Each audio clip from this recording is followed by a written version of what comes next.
Kentucky, Florida. Kentucky is a 1.5-point favorite. Over under I have is 0.5 head coach firings as a result of this game. I'm talking about Florida. Definitely talking about Florida. This is the game that I've had circled for a long time. When we had Neil on after the Miami mess, I said that the Kentucky game is when this can all end for Billy. And here's why. Florida has played mostly solid football the last 3 times it's stepped on the field. Run defense against Mississippi State, still something to be desired there. But if you're a Florida fan, you've been really encouraged by the last 3 games that your team has played. The improvement of that group specifically, the run defense, massive 180. I need to give Austin Armstrong, Ron Roberts, those guys credit because Lord knows, dogged them a lot. But I thought they did it's like a 0.5 sack. Say it again.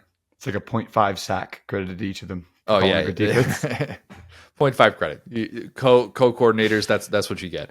But yeah, I thought UCF and Tennessee would run all over them. That obviously didn't happen. That unit still clearly has a pulse. And I think there'll be some extra juice in the building for Lagway's first SEC start, as gutting as that is for Graham Mertz, who deserves immense praise for proving so many skeptics like myself wrong. I think that place is going to be rocking. But here's the problem, Will. You just can't be the guy that falls to 0-3 against Kentucky if you're Billy Napier.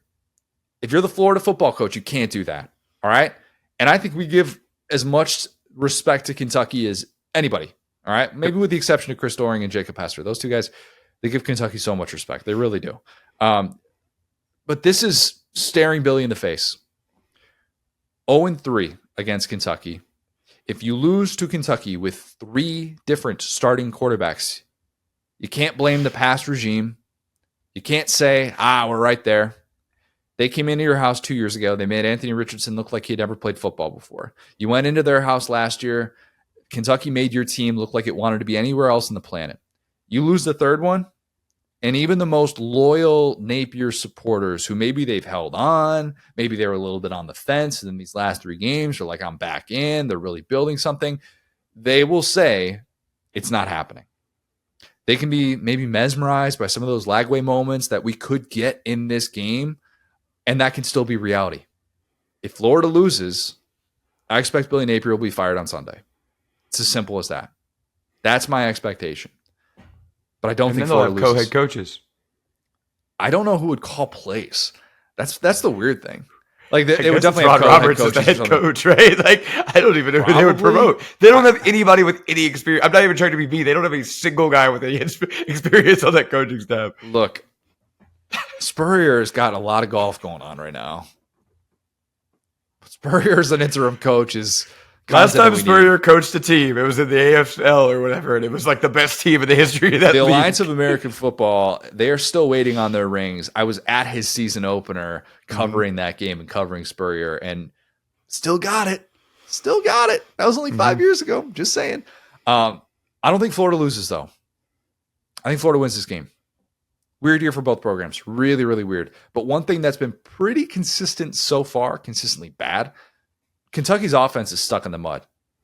12.8 points in conference play is what they've averaged. That's including the goal line fumble college football 25 glitch that went UK's way against Ole Miss. All right. Play that very easily could not have. I think Kentucky's only path is big time special teams play from Barryon Brown or some short fields getting set up by like Lagway making a mistake against Deion Walker and that Kentucky defense. I don't expect this to be a pretty game offensively at all. The over-under is 42.5, which is borderline 2023 Iowa stuff. All right. Iowa's getting into the 30s. I shouldn't disrespect Iowa like that, but even that feels a touch high. And dare I say, I don't think it's going to matter ultimately, but I think Florida's playing for Billy. I think they are. I think they kind of are in that atmosphere late at night. I can close my eyes and see Billy Napier having this exhale moment and moving past one of the worst decisions in game that he has made since he accepted that job, which was not going for the 2-point conversion at Tennessee. I still think he's gone at season's end. So I'm not saying that like winning this game means that his job is safe for this weekend, but I'm going to say that the defensive improvement that we've seen, it continues against the Kentucky offense that's just been desperate for answers. And I'm going to say that Florida wins this one 21-17.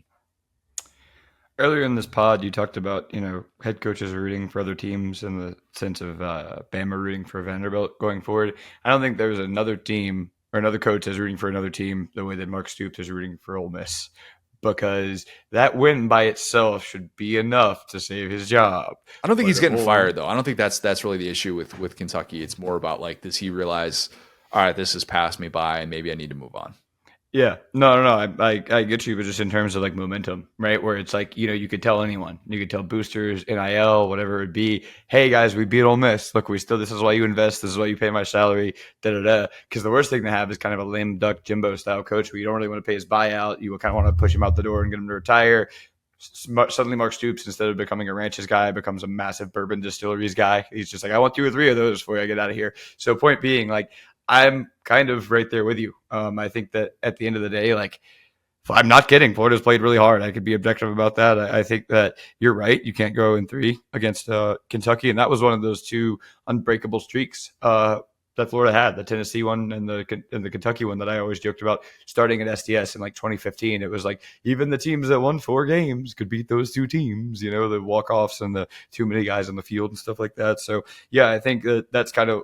That's already gone, right? Tennessee has started to be gone now that Billy Napier is not successfully beating them. They've been successful against him, rather I should say. So yeah, I'm right there with you. It's that Kentucky. I can't exactly tell you. I mean, like both of these teams have been in slogs for sure, and you would argue that style of game favors Kentucky. But at the same time, this is going to be a fascinating quarterback matchup with Vandagriff and Lagway, 2 guys that have physical tools, but just it feels like obviously Lagway's 18. That's his reason. It's not like he's a bust or anything. He's just 18. But guys that are going to take a second to kind of process things, there should be a lot of guys open. But yeah, I feel like I'm taking Florida here based on what we saw last week, knowing who the quarterback is. I really do believe as an LSU fan with PTSD that having 2 quarterbacks is having 0 quarterbacks. So at least I think Mertz is a better player than Lagway at this point in his career, but at least you're starting Lagway. At least the receivers know to keep running their routes because that ball could be there at any minute. So yeah, I think Florida weirdly is better. Considering the embarrassment factor of Kentucky's losses, Florida's have arguably been less embarrassing. So that's why I'm taking Florida. I think they're actually on an uptick right now. Does Florida have 2 good losses? People are saying.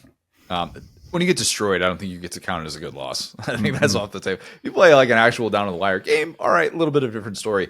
No, A&M and Miami have been even better than we thought coming into the season. But to sit here and say like, oh yeah, you get credit for those losses. Yeah, I would agree with that.